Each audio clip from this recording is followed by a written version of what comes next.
Imagine waking up to see $1,304 automatically deposited into your account every month. No more worrying about making ends meet. No more skipping meals to afford medications. For millions of Americans relying on Social Security, this dream could soon become a reality. But is it really possible? In this video, we're diving into a powerful proposal that aims to raise every Social Security check to meet the federal poverty line, $1,304 per month.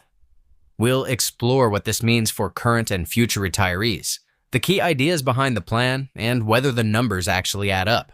Stick with us until the end, because the impact of this change could reshape retirement in America, and your financial future might depend on it. Welcome to Financial Area, where we break down the financial headlines that matter most to you. If you're ready to stay informed and empowered, be sure to like, subscribe, and hit that notification bell so you never miss an update. Millions of Americans depend on Social Security to survive, but for many, the benefits they receive are shockingly low. In 2025, the federal poverty line for an individual is set at $15,650 per year, equivalent to about $1,304 a month. Yet, a significant number of Social Security recipients receive less than this amount, leaving them struggling to cover even the most basic necessities. These are not luxuries we're talking about. This is about affording food, housing, medications, and utility bills. For retirees and disabled individuals living on limited fixed incomes, every dollar counts, and falling below the poverty line often means being forced to choose between essentials. The issue lies not just in the low base benefits, but in how the system calculates payments. Social Security was never intended to be the sole source of retirement income, yet for nearly half of all beneficiaries it is. With limited or no access to pensions or private savings, these individuals rely almost entirely on their monthly check. Compounding the problem, annual cost of living adjustments meant to keep up with inflation often fall short of reflecting the real-world increases in expenses like healthcare, rent, and groceries. Over time, this gap has grown wider, leaving beneficiaries with payments that simply don't keep up with the rising cost of living. Despite being a lifeline for millions, Social Security isn't fulfilling its purpose for a large portion of the population. Instead of providing a secure and stable retirement, it's trapping many older Americans in a cycle of poverty. As costs rise and benefits lag behind, the financial reality for many recipients becomes more dire each year. And this isn't just a short-term issue, it's a systemic flaw that demands urgent attention. In response to growing concerns about poverty among Social Security recipients, a bold proposal has entered the national conversation. Raise every Social Security payment to at least $1,304 per month, the equivalent of the federal poverty line for a single individual in 2025. The idea is simple but powerful. Ensure that no one who has paid into the system throughout their working life is forced to live below the poverty line in retirement. This shift would mark a significant change in how benefits are distributed, moving toward a model that prioritizes a basic standard of living for all recipients, regardless of their past earnings. The idea has gained traction among some lawmakers, economists, and advocacy groups who argue that Social Security should be a tool for eradicating poverty, not perpetuating it. Under this plan, lower-income recipients would see a meaningful increase in their monthly checks, lifting them above the poverty threshold and providing much-needed financial stability. For those who have struggled with sub-poverty benefits for years, this change could be life-altering. It could mean affording medications, eating healthier meals, or simply living without constant stress about money. However, the proposal is not without its critics. One of the biggest concerns is the shift toward a flat benefit model, where everyone, regardless of lifetime earnings, receives the same amount. While this could dramatically help those at the bottom, it may feel unfair to individuals who contributed more into the system during their working years and currently receive higher benefits. Flattening the payment structure could be viewed as reducing the reward for higher contributions, potentially weakening the connection between what people pay in and what they get out. This tension between equity and fairness is at the heart of the debate.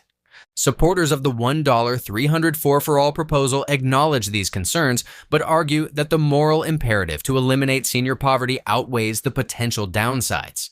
They see this as a form of guaranteed basic income for older Americans, an idea that's gaining popularity in broader economic circles.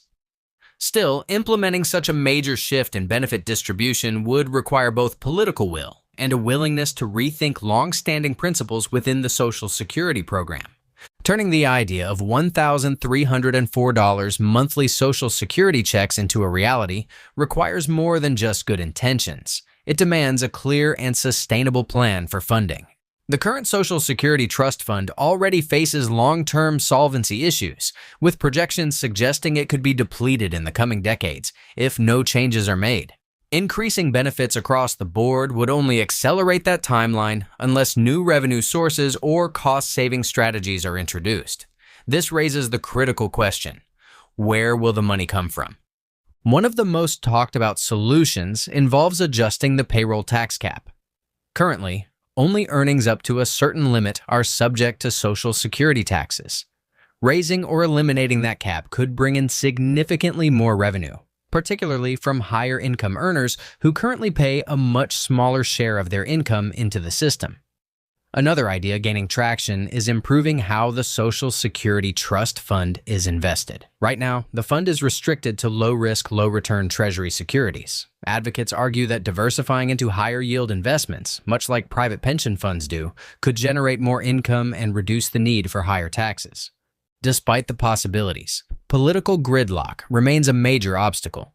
Lawmakers from both sides of the aisle have expressed interest in strengthening Social Security, but few are willing to commit to specific proposals, especially ones that involve raising taxes or shifting investment strategies. The fear of political backlash has kept many in Congress from taking bold action. Meanwhile, the problem continues to grow, and the longer it goes unaddressed, the more drastic the solutions will need to be in the future. There's also concern about the broader economic impact of a massive benefit increase.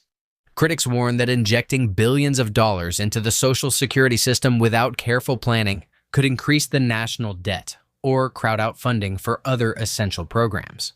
On the other hand, supporters argue that lifting millions of seniors out of poverty would reduce demand for other public assistance programs, potentially offsetting some of the cost.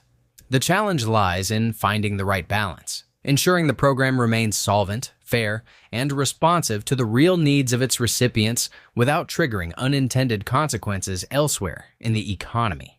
The push to guarantee every Social Security recipient at least $1,304 a month marks a significant turning point in the ongoing debate about retirement security in America. For millions living below the poverty line, this proposal offers more than just financial relief. It offers dignity, stability, and peace of mind. But while the goal is clear, the path forward is anything but simple. Questions around fairness, funding, and political will remain unresolved. And until lawmakers take decisive action, these ideas will remain just that, ideas. Still, the conversation has begun, and that's a step in the right direction. As pressure mounts and public awareness grows, the chances of real reform increase.